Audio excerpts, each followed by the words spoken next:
Praise the lord. మన ప్రభువును మన రక్షకుడైన యేసుక్రీస్తు నామములో ఈరోజు జీవాహారం ఆత్మీయ కుటుంబం అంతటికీ వందనములు.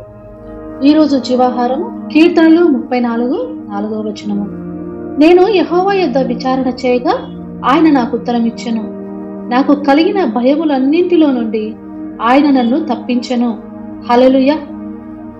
మనకు కలిగినటువంటి, మీకు నాకు కలిగినటువంటి ప్రతి భయములోను, ప్రతి కష్టంలోను, ప్రతి శ్రమల్లోనూ మనల్ని విడిపించగలిగిన దేవుడు యేసుక్రీస్తు మాత్రమే. ఇక్కడ ఏమంటున్నారు? ఎలా విడిపిస్తారు ఆయన? యెహోవా యొద్ద విచారణ చేయగా ఆయన నాకు ఉత్తరం ఇచ్చాను. నీకు కలిగిన శ్రమల్లో, నీకు కలిగిన ఇబ్బందుల్లో, ఇరుకులో నీవు ఎవరి దగ్గర విచారణ చేస్తున్నావు? నీవు వాటన్నింటి నుంచి విడిపించబడాలంటే యెహోవా యొద్ద విచారణ చేయమని వాక్యం సెలవిస్తుంది. నీవు విచారణ చేయటకు ఎవరి దగ్గరికి వెళ్తున్నావు? నీ తల్లిదండ్రుల దగ్గరికి వెళ్తున్నావా? లేదా నీకు సన్నిహితుల దగ్గరికి వెళ్తున్నావా? నీ బంధువులతోనూ, నీ స్నేహితులతోనూ నీ పర్సనల్ విషయాలన్నింటినీ, నీ బాధలన్నింటినీ, నీ కన్నిటినంతటినీ చెప్పుకొని వారి జాలి కొరకు, వారు నీ యందు దయ చూపుట కొరకు, సాధారణ మాటల కోసము నువ్వు పరితపిస్తున్నావా? లేదా దేవుని వైపు నీ కన్నులెత్తి ఆయనకు మొరపెడుతున్నావా? యెహోవా యొద్ద విచారణ చేసిన వారికి మాత్రమే భయములన్నిట్లో నుండి విడుదలని వాక్యం స్పష్టంగా సెలవిస్తుంది. కీర్తనలు 18:6 వచనంలో కూడా సెలవిస్తున్నారు కదా, నా శ్రమలో నేను యెహోవాకు మొరపెట్టి తిని నా దేవునికి ప్రార్థన చేసి తిని.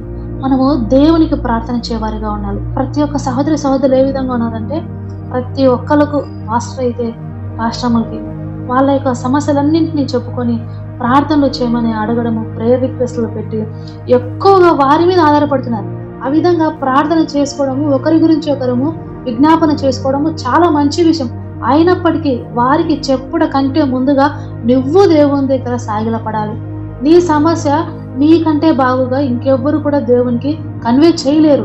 నీ బాధ ఏంటో, నీ యొక్క హృదయ స్పందన ఏ విధంగా ఉందో ఆ సమయంలో నువ్వే బాగా చెప్తావు మాకంటే. ఎందుకంటే ఆ పెయిన్ ఏంటో నీకే తెలుసు.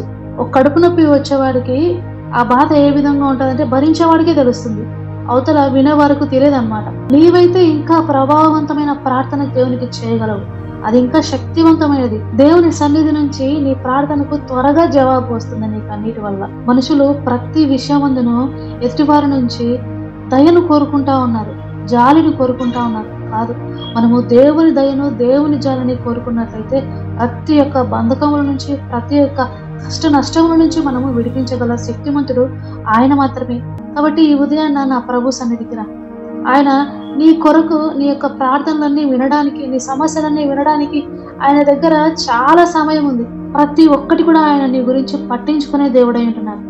దేవుడు మనల్ని చూసినట్లుగా ఇంకే వ్యక్తి కూడా, ఏ మనుషుడు కూడా మన గురించి ఆలోచించడు. అది భర్త అయినా సరే, భార్య అయినా సరే, సొంత బిడ్డలైనా సరే, తల్లిదండ్రులైనా సరే, ఎవరైనా సరే ఆ అగాపే ప్రేమ ముందు అందరూ కూడా దిగదుడిపే.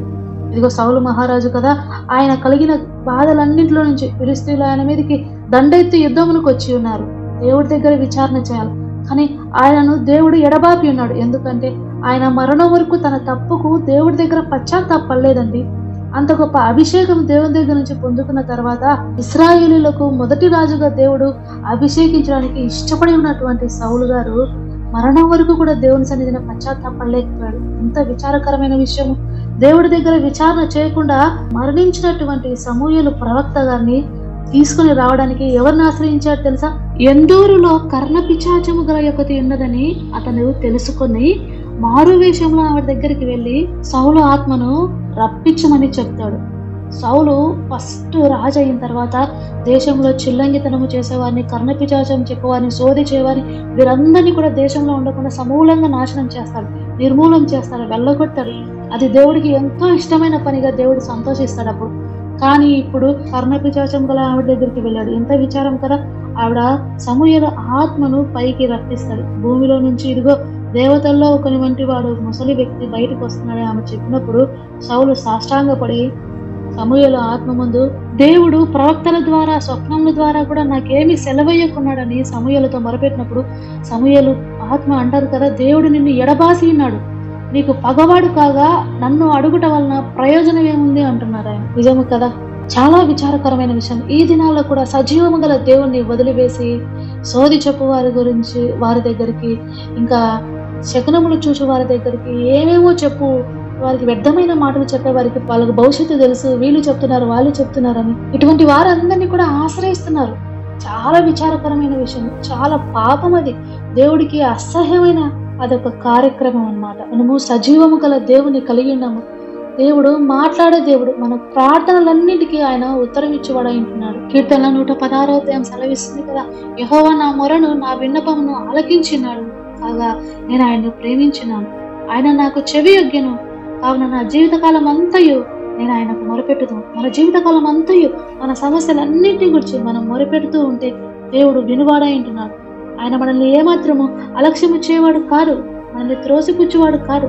ఆయన మరణ బంధకములు మనల్ని చుట్టుకొని ఉన్నప్పుడు, పాతాళపు వేదనలు నన్ను పట్టుకొని ఉండను, శ్రమయు దుఃఖము నాకు కలిగి ఉండను.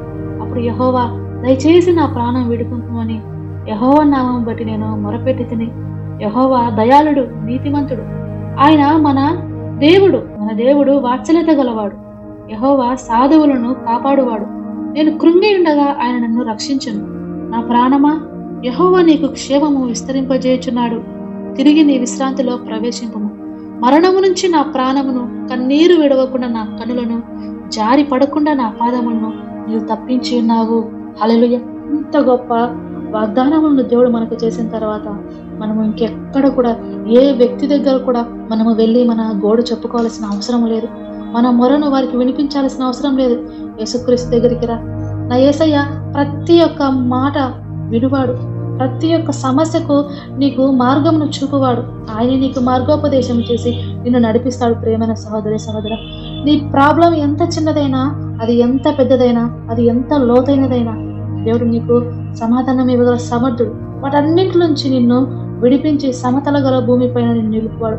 పచ్చిక బయలులో నిన్ను మేపువాడు. మొదటి రాజుల గ్రంథము 18వ అధ్యాయం మనం చూసినట్లయితే ఏలియాకు బయలు ప్రవక్తలకు ఒక సవాలు ఏర్పడుతుందండి. బయలు ప్రవక్తలందరూ కూడా బయలుకు బలి అర్పించడానికి సిద్ధం చేసి వారు పిలుస్తూ ఉంటారంట, వచ్చి దీన్ని దహించు తల్లి అని ఎలుగెత్తి ప్రార్థన చేస్తూ ఉంటారు. వారి శరీరంలో గాయపరుచుకుంటూ కోసుకుంటూ ఉంటారంట.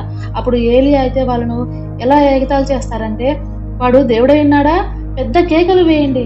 వాడు ఒకవేళ ధ్యానం చేస్తున్నాడేమో, దూరంలో ఉన్నాడేమో, ప్రయాణంలో ఉన్నాడేమో, వాడు నిద్రపోచున్నాడేమో, మీరు ఒకవేళ లేపవలసినదేమో అని అపహాస్యము చేస్తున్నారు. నిజం కదా. ఆ విధంగా అనే కొద్ది వాళ్ళు ఇంకా రక్తం కారణంగా గాయం చేసుకొని పిలుస్తున్నప్పటికీ ఏ బయలుదేవత పలకదండి. ఎందుకంటే అవన్నీ కూడా విగ్రహములు, మనుష్యుల చేతి పనులు. సృష్టిని సృష్టించిన దేవుని మరిచి సృష్టిని పూజించు అమాయకులు, వెర్రివారు, పాపులు. కానీ ఏలియా ప్రవక్త ఆ బలిని సిద్ధము చేసి మొత్తము నీటితో తడిపిన తరువాత ఏలియా ప్రార్థన చేస్తున్నాడు కదా, సజీవము గల దేవుని నామంలో అబ్రహాము, ఇస్సాకు, ఇశ్రాయేలు దేవా, నీవు మా దేవుడిపై ఉన్నావని, నేను నీ సేవకుడినై ఉన్నానని, ఈ కార్యములన్నింటినీ నీ సెలవు చేసే చేతునని ఈ దినమున కనపరచుమని ఇలాగూ ప్రార్థన చేయుచుండగానే యెహోవా అగ్ని దిగి దహన బలి పశువును, కట్టెలను, రాళ్లను, బుగ్గిని దహించి కందకమందున్న నీటిని ఆవిరిపోజేసెను అని మనము బైబిల్ గ్రంథంలో చదువుతున్నాం.